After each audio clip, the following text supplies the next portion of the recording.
Okay, step 8. Step 8 is a definite step, right? It's a definite step. And step 8, you can write, it's brotherly love is the principle. And some people, I'm thinking to myself, well, I'm never gonna make amends to that person. They hurt me much more than I hurt them. I will never make amends to those people, right? So if we have that approach, there might be 2 or 3 names that prevent us from making amends to anybody, right? So one of the sponsors says, what we're going to do is we're going to divide up our list like we got right here, right? So when we're making our A-step list, we're going to write the ones that we can do right now. We're going to put those first, right? And then we're going to write later, right, or do with little difficulty. That's also later. Then the next one is a maybe, which is a difficult to do. And then the last one is never will do. And, my sponsor said, if you just start with the ones that you're able to do right now, by the time you're done with those, you're going to get to the laters and you're going to be able to do those. By the time you get done with the laters, you're going to hit those maybes and you're going to be able to do those maybes. And he said, doggone it, he said, if you do all that, by the time you're done with that, you get to those nevers, you're going to be able to do those nevers as well. Right? So we take the names off of our 4 steps, so we don't want to throw that away. And we ask God to help us become willing. We become willing to the list. They tell us again and again in the book that self cannot overcome self. We need God's help, and by golly, we also need the help of a sponsor to push us. Right? So, just God, please help me be willing and give me the courage. So we can split them up to help us. So back on page 64, it says, you don't have to go there, but it says, when the spiritual malady is overcome, we straighten out mentally and physically, right? That's on page 64. And what's that? That's referring to is the 3 dimensions of life that we've got right here, right? So, that we're spiritually sick. So we're in disharmony with God, right? We're spiritually sick when we come in. We're in disharmony with God. We're mentally sick. We've all got minds, but it seems like we don't use them, right? We're in disharmony with ourselves. We're full of anger, fear, guilt, shame, and remorse. So we're mentally sick. And we're also physically sick. And I used to think physical meant my body, right? But no, physical, not just our bodies, but it's the world around us. So basically we come in and we're in disharmony with others and God and the world around us, with everybody. So I think that the steps, they're put together in such a manner that they can put us back together in the 3 dimension of life and make us well in all 3 dimensions. So, steps 1, 2, and 3, right? Let's get right with God. We're going to move from powerless to power. In steps 4, 5, 6, and 7, we get right in our mind. We get rid of the resentments and fears. But we still have the guilt, shame in our little storeroom, right, based upon things we've done in the past. So to get right in the physical world, we have to go out and make restitution. Now, again, like I did, I felt so good after 4, 5, 6, and 7 that, hey man, I feel good enough. Do I really have to go further, right? Well, my sponsor told me, he said, if you don't do steps 8 and 9, the guilt and remorse is going to start to chew at you. And after a while, it's begin to bother our relationship with others and the world and everybody in it. It's going to block us off from God, and you might drink again. So yeah, he said, you are going to go out and you are going to make those amends. Now, if you guys remember, when we go way back to the first session, we read the foreword to the second edition where Bill Wilson met Dr. Bob, right? And met him in the summer of 1935 in Akron, Ohio. And when we read that, it looks as though Dr. Bob never took another drink after Bill visited him, right? He talked about the steps and wow, all this stuff happened. But that is not true, right? Dr. Bob had one more rip-roaring drunk in him. So after Bill had been working with Dr. Bob for a couple of weeks, Dr. Bob said, hey man, I've got a medical convention in Atlantic City that I've got to go to. Dr. Bob's wife Ann said, Bill, don't let him go. Don't let him go. If he goes, he's going to get drunk for sure. Do not let him go. Bill said, nonsense. We got to let him go because we have to learn how to live in society. So Bob went to the medical convention, and sure enough, he got drunk. He went on a several-day bender, and when he got back at the train, he was too embarrassed, so he called his nurse to come get him. His nurse called up Bill and Bob's wife, and the nurse said, "Come get him. He's drunk. By the way, Dr. Bob's got surgery in the morning, and nobody else on staff can do it." Right? Dr. Bob was a proctologist, right? And he had done he'd done the previous surgery, and he had to finish it up. So they took Dr. Bob home, and they coffeed him, they walked him, they coffeed him all night, and they sobered him to the best of their ability. Bill drove Bob to the hospital, and Dr. Bob said, "Bill, I can't do it. I cannot do this. I'm going to hurt somebody." Bill reached in the back, he pulled out a big bottle of beer, he said, "Drink this and you're going to be okay." Right? Dr. Bob guzzled that beer down. He went up into the hospital. He did the surgery. Everything turned out well, except Dr. Bob disappeared. Bill's down there waiting in the parking lot, right? 2, 3, 4 o'clock. He goes back to the house, right? Bill and Bob's wife, it's into the evening now, and it's late in the evening, and it's like, where the hell is Dr. Bob? Bill thinks I gave him that beer, and the allergy kicked in. He's off and running. Doggone it, why did I do that, right? Well, late in the evening, Dr. Bob shows up, and he was sober. And Bill goes, "Where the hell were you? You scared the devil out of us." He said, "Bill, I've been going up and down the street making amends to those I've harmed." That bottle of beer was the last drink that Bob took, June 10th, 1935, which is AA's birthday. You see, Dr. Bob had been unwilling to make amends to those people he'd harmed because he was afraid he would lose what's left of his medical practice. Right? Because people would find out that he was an alcoholic. But you know what? They all knew that he was an alcoholic already. So the day that Dr. Bob screwed up enough courage to make his amends was the last day he took a drink. So I figure if it's good enough for Bob, it's good enough for Bill, it's good enough for us. AA's birthday, again, June 10th, 1935. So, again, our book tells us, it tells us a few things. It says that we've got to make direct amends, right? Direct amends means face-to-face, person-to-person, one-on-one, eyeball to eyeball.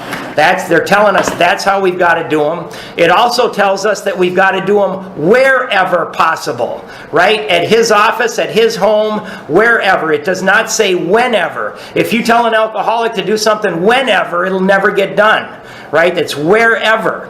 And then the other part of that is except when to do so would injure them or others, right? That's why the sponsor involved is so important.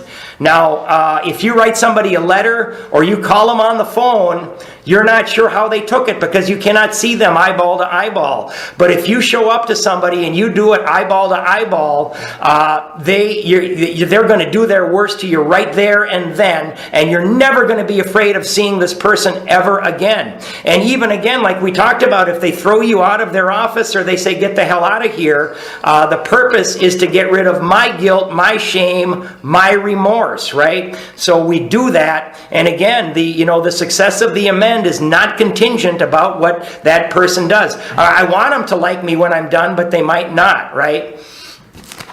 Let's see here. So again, the alcoholics owing money. A lot of people might say, "Do you know how long it's going to take me if I pay that off? Do you know how old I'm going to be by the time I'll be done paying all of this off?" And you got to look at that person and you say, "Well, you'll be just the same age you are if you don't do anything." Right? So either we can use time to take care of things or we can sit on our heels and do nothing, right? But if we do pay a little bit every single day or every week, we're going to wake up one day and everything is paid off and you're going to feel great. I myself, for the last 4.5 years, 704.60 every 2 weeks. And I got to tell you guys, that's what is that, $1,400 a month. And I've got 2 months left and I'll be done, man. So I am really looking forward to that, yeah. So,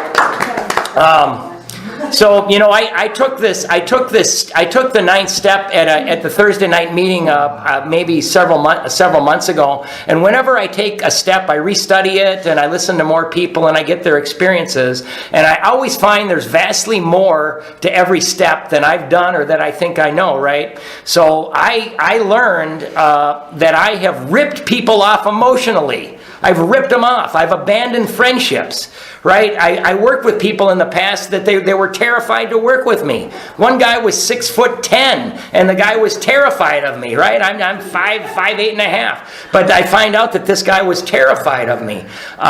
So when I did this, God immediately gave me another six names to put on my list, right? And I'm sure, more are going to come up. And the thing we got to do is we got to watch out for our ego, because, my ego is going to tell me, I don't need to go to these people. They won't even remember me, and what they did to me was worse, right? So we really got to put our ego in check. So I had one. I'm going to actually, go ahead and talk about yours. Eric's going to talk about, if you remember when he talked about the fourth and fifth step, well, you go ahead. All right. I'm an alcoholic. Thanks for the opportunities to come in here and do some service work. Step 8 and 9. I love all the steps. These are wonderful steps. Though I didn't, this was an experience. 8 and 9 were for me. All the steps are kind of an adventure. I didn't know that when I got into them, but when I was here last time talking about 4 and 5, was about my ex-wife and she had stepped out on me many times with many different people and caused a lot of resentment. Well, and that's where it started out. A lot of our resentments, as John said, the people on those lists ended up on our 8th step. We're making this list of people that we harmed that we're going to have to make amends to. And I remember when we were on the 4th step, I had told John, he's my sponsor, still is, was then. I've only had one, but I had told him that, I tried to get over these resentments. My marriage was long, it was 27 years, and I said, I don't know how to get over this. I would have gotten over this a long time ago if I knew how. And when he told me that, if you don't get over it, you're going to drink again. That's as far as the resentments. But, I had come to the conclusion that I was going to put everything on this 4-step list, It does say, we beg of you to be thorough. I love this and how it works, We thought we could find an easier, softer way. We could not. With all the earnestness of our command, we beg of you to be fearless and thorough from the very start. My opinion now, after I'm done these 12 steps, this is the easier, softer way. All other ways are going to be hard. More difficult than this. I found that to be totally true. Anyway, with that being said, I had told John, I've decided I'm going to put everything on this list. Big deal, that's what we're supposed to do. It's alcoholic behavior still in my selfishness. We're going to do it my way. Because what I did tell him next was, but I'm not going to make amends for all this stuff. Because I was already thinking of 8 and 9 coming, and he had a good answer. It was just, that's a 9th step. We'll worry about that when we get there. But it was still unreal to me that the pain and stuff that was going on in my head was ever going to get fixed by this stuff. The beautiful thing about getting to step 8 was, for me, I was probably like most, but I didn't know how to handle this deal. We just covered a lot of really good information. It's amazing. I haven't read it in a while, so it just really sounded good today. Obviously, my perception today is good. Not always working so well. But what I found was I made the list, and there was some that I could do right now. The one I did first, I'm going to get to the one that he really wants me to talk about, but I chose one I knew I could do right away because I was so afraid if I didn't get that one over with, I was going to drink again because it really bothered me. That went well. But when it came to making the amend to my ex-wife, this deal about selfishness, I didn't know how I was going to do this. I was still blaming the rest of the world and her for a lot of these problems. I mean, she had stepped out so many times, and that hurt in a lot of ways, and I don't have time to go over all of that now. But the point being is that I did find in my heart finally, with every single one of these, including my ex-wife, the gentleman John was mentioning is Chet. I'm sure he's talking about the same Chet I'm thinking of. We used to see him at a Friday night meeting somewhere else, but my idea of what selfishness was just way too narrow. It was like selfishness, hoarding money. I'm not really selfish.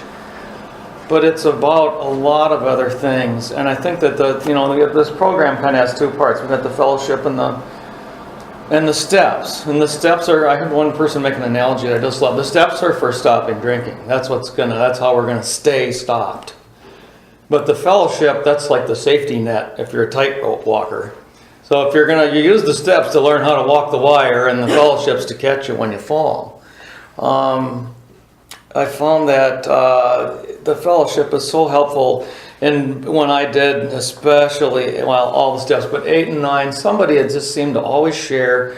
Chet had shared in a meeting, selfishness. That's not about hoarding money, which is kind of what I was talking. It's about acting like a 2-year-old when you don't get your way and having expectations. Well, I finally started to be able to see my part and why this relationship had derailed, why my wife would be doing these kind of things is, oh gosh, as I started thinking about it, I had so many expectations on this woman. It was crazy. I can't believe she didn't leave.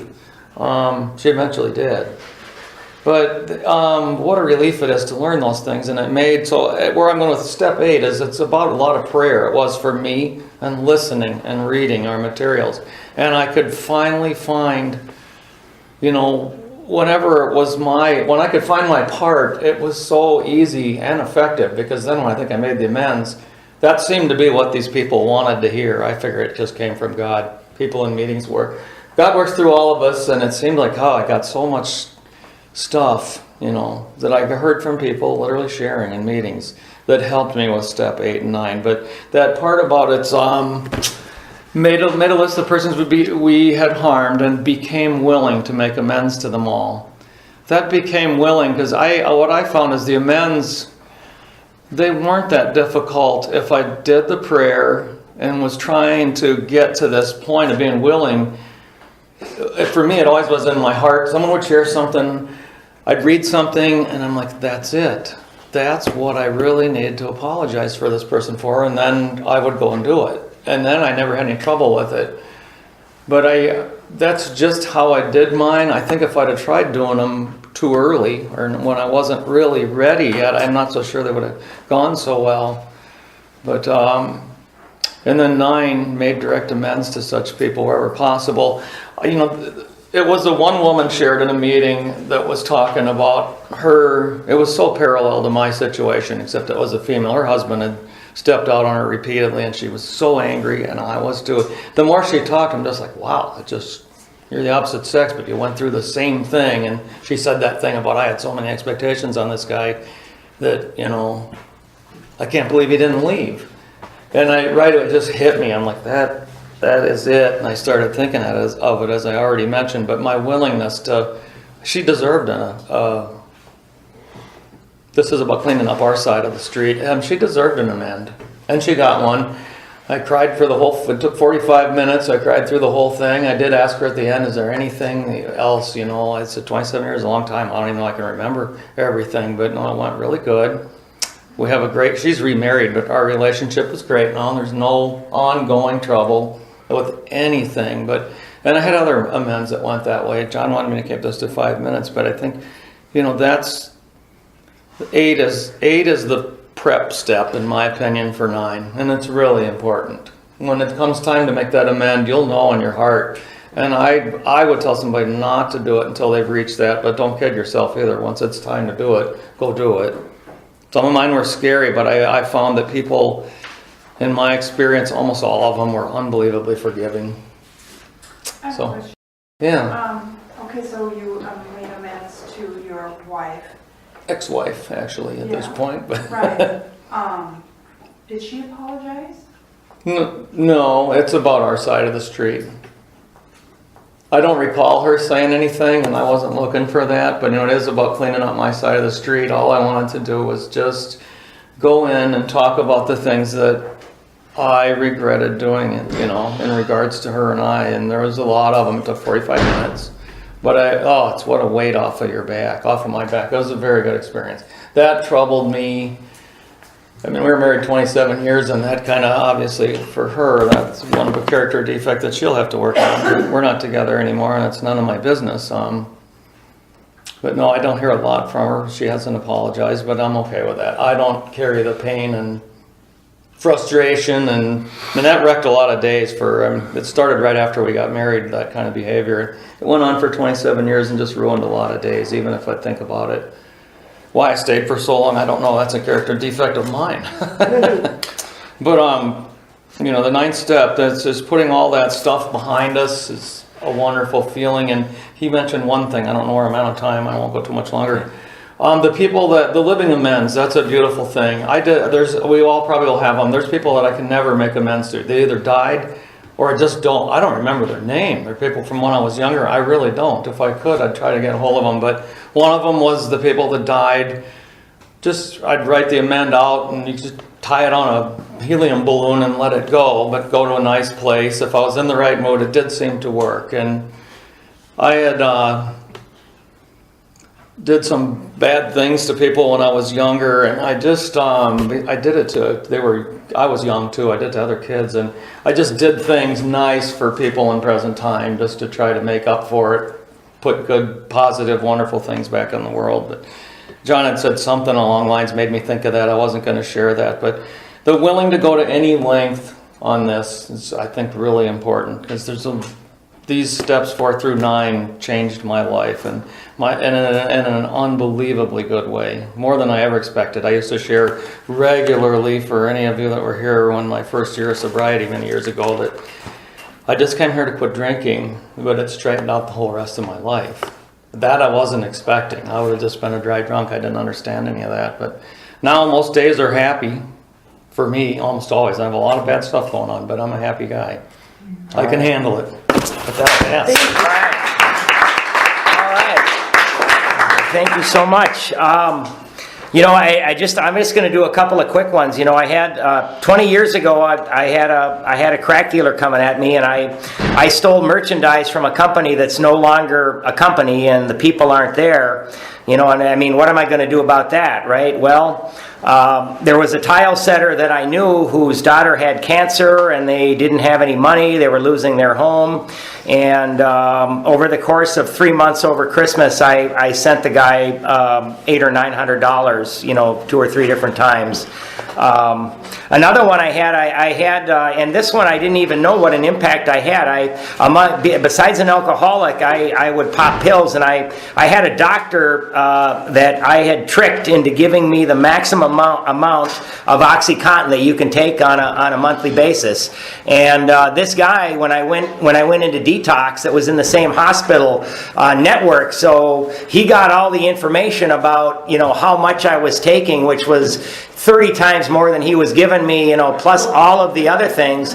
And I made it a point to go out to this guy, and he was, when I first saw him, he's like, "Oh my God," he started talking about how bad he felt that he almost killed me, and I just said, Doc, I conned the hell out of you. This was my fault. I came here to let you know that you didn't do anything wrong, that I'm the one that conned you, right? And so the guy, his face just like, he felt so good because he had blamed himself for something that he didn't have anything to do with. And here I thought it was going to be nothing because I didn't know that he had received all the information of me going into detox. I had no clue. I just went there to do a quick amend. And it just made such a difference in his life because he'd been blaming himself. What a horrible doctor I am, right?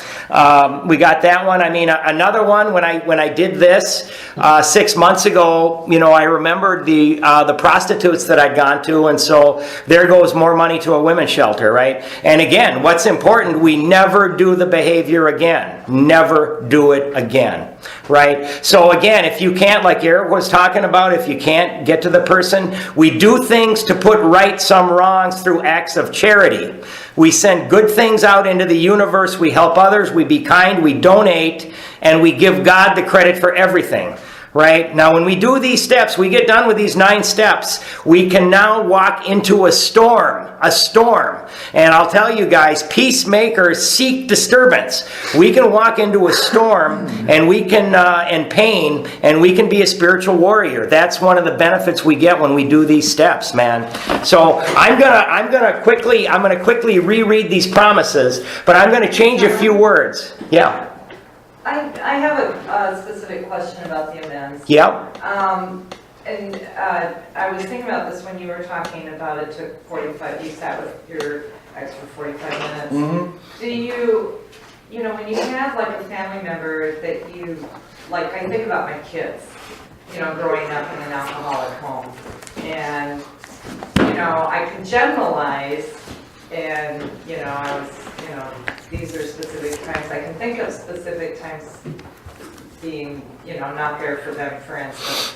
But when you're making an amends to someone that you've done things, there's a pattern, like, do you go get real specific, like, okay, you know, I'm really sorry that, you know, on this day we had planned a trip to the zoo and, you know, I had a hangover and we didn't go. I mean, or how specific when you're, you know what I mean, when you're talking to family members and you've got so much wreckage. I mean, do you make a list and go down the list, or how do you do that? Where you feel where it's thorough, but maybe not too much. Can you give her like 30 seconds, tell her what you did? I did have a list. I went in with a list, and I did ask at the end if there was anything else that, you know, maybe I had left out. And because it was 27 years, I kind of would group things like that. Like, I'm sorry that, you know, every time we went out to eat and we didn't go where I wanted, I was an idiot about it, and just grouped lots of like things. And there was a lot of that, and some of them I did get specific about, but I said, and this is something that went on, like you're saying, this family, it went on for so long that, you know, it took 45 minutes even when I condensed it. So. Yeah, so we gotta finish up here. He also did amends to his son and his daughter's like, Dad, you were the best dad ever, don't you know? And she wouldn't even let him talk. But yeah, I think it's okay to make a list, and then they'll get the pattern. Now, one of the reasons, you know, I'm going to reread these promises, and I'm going to insert some words, and these promises are going to refer to a time in my life when I was much younger. And they're going to refer to a time when I could walk up to the cheerleaders with a couple of belts in me, and I could go get that job. I could go make that sale. I was Fred Astaire on the dance floor. So this is back when I was drinking, back when alcohol was my friend, right? Because you're going to see these promises are rather similar. Whenever I took a drink of alcohol, I knew a new freedom and a new happiness. Whenever I took a drink of alcohol, I did not regret the past nor wish to shut the door on it. Whenever I took a drink of alcohol, I would comprehend the word serenity and I would know peace. Whenever I took a drink of alcohol, no matter how far down the scale I had gone, I could see how my experience would benefit others. Whenever I took a drink of alcohol, that feeling of uselessness and self-pity would disappear. Whenever I took a drink of alcohol, I would lose interest in selfish things and gain interest in my fellows. Whenever I took a drink of alcohol, self-seeking would slip away. Whenever I took a drink of alcohol, my whole attitude and outlook upon life would change. Whenever I took a drink of alcohol, fear of people and of economic insecurity would leave me. Whenever I took a drink of alcohol, I would intuitively know how to handle situations which used to baffle me. Whenever I took a drink of alcohol, I would suddenly realize that alcohol was doing for me what I could not do for myself, right? So, you know, no wonder. Alcohol was magic for me for years. It was magic. I could do anything on the alcohol. I could get into social situations. I could talk to girls. I could do all of these things. But one day, alcohol turned against me. One day it turned against me, and I became a very confused individual. And I realized that I could never get back what I had gotten for that 20 years of using. Now, alcohol, it started to destroy my relationships. Alcohol got me fired. Alcohol got me thrown in jail. Alcohol got me cut out of my father's will. Alcohol got me disinvited to things. Alcohol threatened my freedom, my health, and caused me to want to kill myself. Alcohol almost destroyed me. I came here, you guys gave me a book and a program of action, and I began to apply this to my life. And one day I woke up and I found these promises in my head, and I suddenly realized that the first 9 steps of Alcoholics Anonymous are doing just exactly for me what alcohol used to do for me when alcohol was my friend.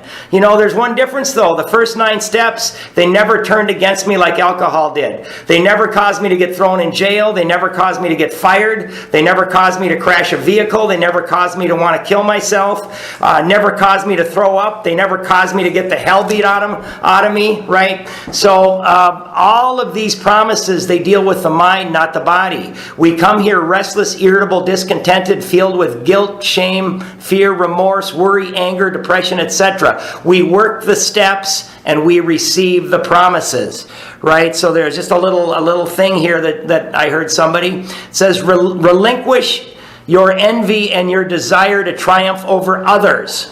Instead, try to benefit them with kindness, courage, and have confidence that in so doing, you will meet with success. Welcome others with a smile as if they are a close friend. And if for some reason you cannot, then do no harm.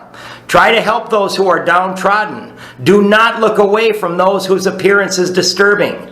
Try not to think of them as less or yourself as better. May we become at all times, now and forever, a protector for those who are without protection, a guide for those who have lost their way. So steps 8 and 9, right? It's all about personal relationships. Where have we been at fault? This is a vigorous effort to repair the damage. We're going to make sure we never do these things again. We're going to develop the best relationship we can with other human beings. This is the beginning of the end of isolation from our fellows and from God. And they tell us, please don't delay because of fear, right? Then I'm going to end with this guy who goes to the doctor, right? He goes to the doctor, he says, hey man, I think I'm dying, right? The doctor says, yeah, you've got a bad infection and you're going to die unless you take this penicillin as prescribed in this course of action, right? And the guy says, well, what if I don't believe it'll work? The doctor says, it doesn't matter. If you take it, you're going to get better. And then the guy says, well, what if I don't understand my infection or how the penicillin works? The doctor says, it doesn't matter. If you take it, you're going to get better. Well, what if I don't believe it's going to work? It doesn't matter. If you take it, it's going to get better. Well, what if I only take the first 3 days of penicillin and then I take it again on the 12th day? Well, then it's not going to work. Okay, doc, how about if I show up at your clinic every day for 90 days in a row and I watch other people take the penicillin but I don't take it myself? Well, then you're probably going to die, right? So, come back when you're closer to death and maybe you'll take the effing penicillin, right? So, I mean, we can substitute for that the 12 steps. I was the patient. You guys were the doctor in the program of action, man. And, thank you for saving my life. And I just want to end with what I said about Eric here. He got his 3-year chip not too long ago, right? And when I first met Eric, I'd only been working the steps for 6 months, right? And my sponsor made me raise my hand at the meeting, right? And he asked me to sponsor him, so I called up my sponsor and I yelled at him. And I said, man, I'm going to kill this guy. And, he laughed. And I said, I don't know what to do. He said, you're going to do what we did at Code Blue. You're going to take him through the book, highlight, make the notes, and work the steps just like you did, right? So we got together the very next Sunday. I had him right in the front of the book, just like me. Are you willing to go any lengths to sign it and date it? We met every Sunday morning, right? I don't know how many weeks later we were on our knees and we took the 3rd step. Several weeks later I heard his 5th step. Right after that we hit our knees and we took 6 and 7, right? He had his 8th step list. He had it from 4, and he was a rather strange fellow because he ran out. Most people don't want to do these 9-step amends, but he ran out because he wanted to get rid of the guilt, shame, and remorse, right? Because it was eating him up, right? So very quickly, he had the vital spiritual experience, and he lost his obsession to drink, and he discovered an infinitely powerful and loving God, right? So now, right, he gets sober, right? Here's what happens. He gets sober, he gets divorce, gets finalized, he gets cancer. The doctors give him a year to live. Right? He can't go to work. He loses his house. He runs out of money. A doctor makes a mistake, so he's not getting any disability. And I say, Eric, how are you doing today? And he says, I've never been better. And I'm like, what? You've never been better with all of this? Right? And you see, he might have lost his health somewhat and the material trappings that we accumulate, but because he used these rooms as a life-changing program, rather than as a non-drinking society, he got the promises. He got the promises. And our book, it says that we become awake spiritually. When we wake up spiritually, we can mix calamity with serenity. Right? And it doesn't say that we're going to lose our economic insecurity. It says we're going to lose our fear of it. Right? And I mean, I might be his sponsor, but I use him as an example of how I should live my life. I got to tell you that. And because he's walking his road with poise and grace. And whenever I start to feel selfish or self-centered or self-pity, I say, no, I can't do that. I got to go out and help others just like he does. So, he's been just an absolute blessing in my life. And thank you guys for listening. And let's end. We're going to end. We're on the 7th step prayer now. So we're not the 3rd step, but the 7th step, which is on page. What page is that on? 7-step prayer? Why can't I find it? Where I are don't we? remember off. Here we are. It's on page 76. Page 76, second paragraph down.